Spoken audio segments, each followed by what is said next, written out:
has to make a decision between Europe or Russia and Panama, or Russia and Ghana, or Russia and Zaire, or Russia and Tanzania, he will choose Russia and Israel every time over black countries, over brown countries.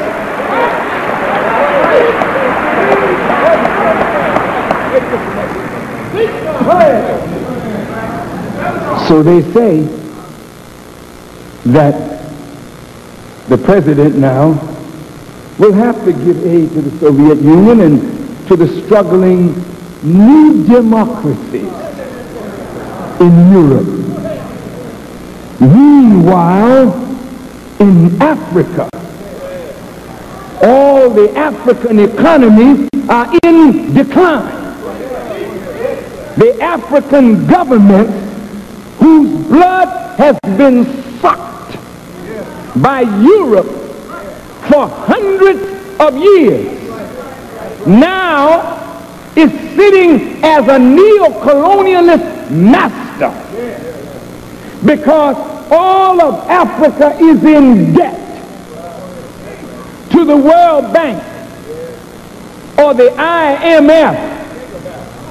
I don't know what that means.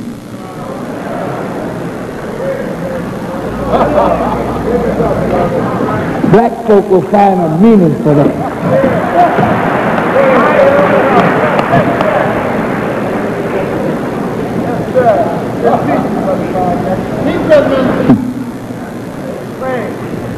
Brothers and sisters, this is serious. Debt is slavery. Once they can hook a nation into debt above their heads, struggling to pay the interest, tying up their own natural resources to the debt, then Europe now has a firm grip on Africa's development.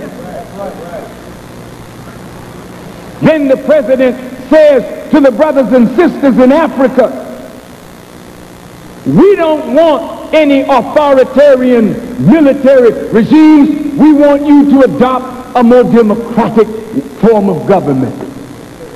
How long, white people,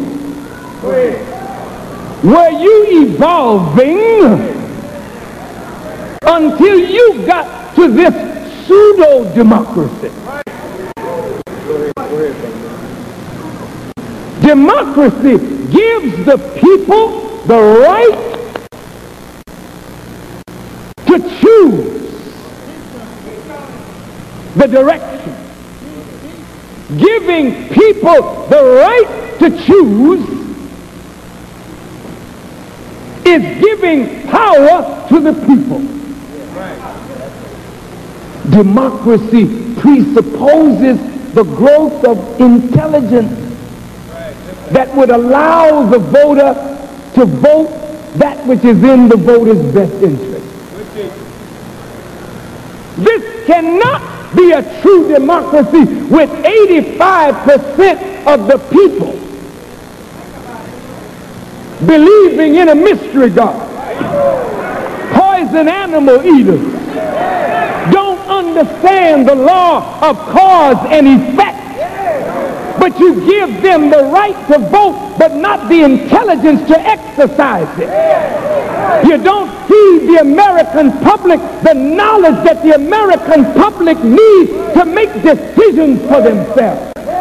But you use television and high Madison Avenue marketing techniques to deceive the voting public and rob them of their vote in the name of democracy.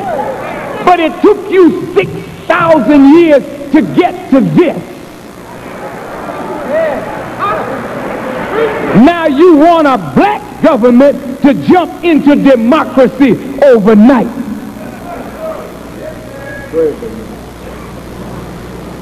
What was your mother? I'm not playing the dozen. Was your mother the president of a republic in your house? Or was she a loving dictator? Talk to me. What was the first form of government that you came up under? Did you tell your mother what you wanted to eat? Did you tell her where you wanted to sleep? Did you tell her when you were coming in? You shut your mouth. And if you dared to try, she was living in your mouth like a dentist.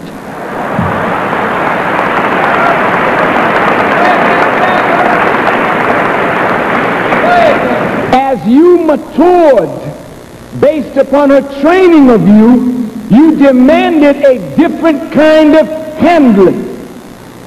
And this is what's wrong in most homes.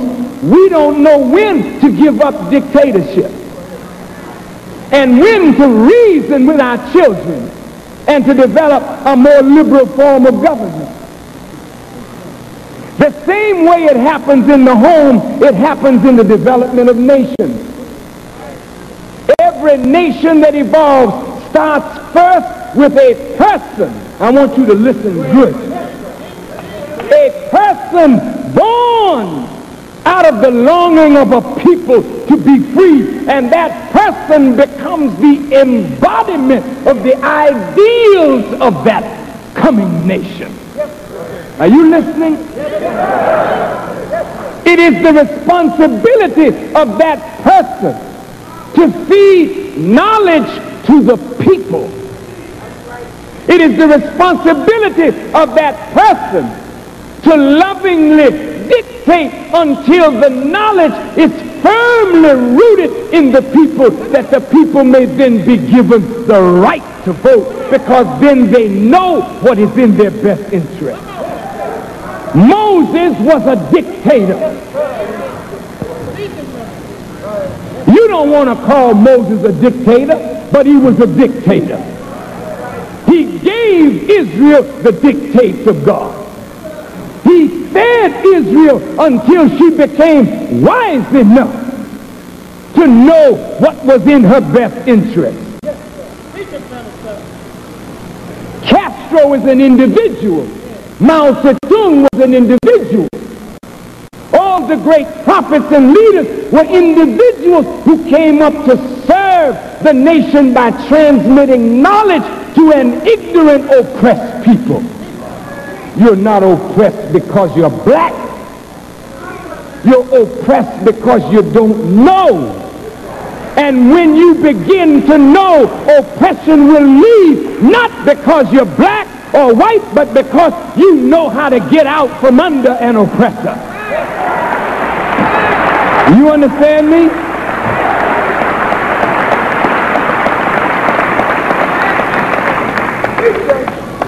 So Mr. Bush is saying to Africa, if you will democratize, then I can help you. He said that to Daniel Ortega in Nicaragua.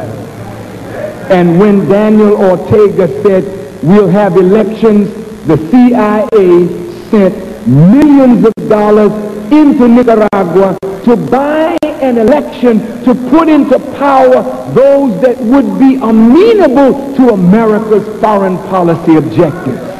And now in Africa, they are selling the African leaders the idea of setting up a vote so that the CIA can go in and handpick who they want and take us back with hundreds of years.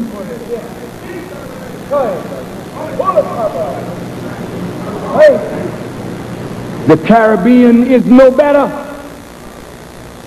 The bold initiatives of members of the Caribbean community to try and get out of the grip of white oppression have been crushed. And under a so-called Caribbean Basin Initiative inaugurated by President Reagan, the Caribbean now is suffering. The sugar They can't get a decent price for their sugar. They can't get a decent price for their coffee. They can't get a decent price for their bauxite. They can't get a decent price for nothing that they produce. So they have to buy America's product at high price and sell their product at low price. They have to devalue their currency and rupture their own economic development. So black people are slipping further and further behind internationally. Are you with me? I'm almost finished.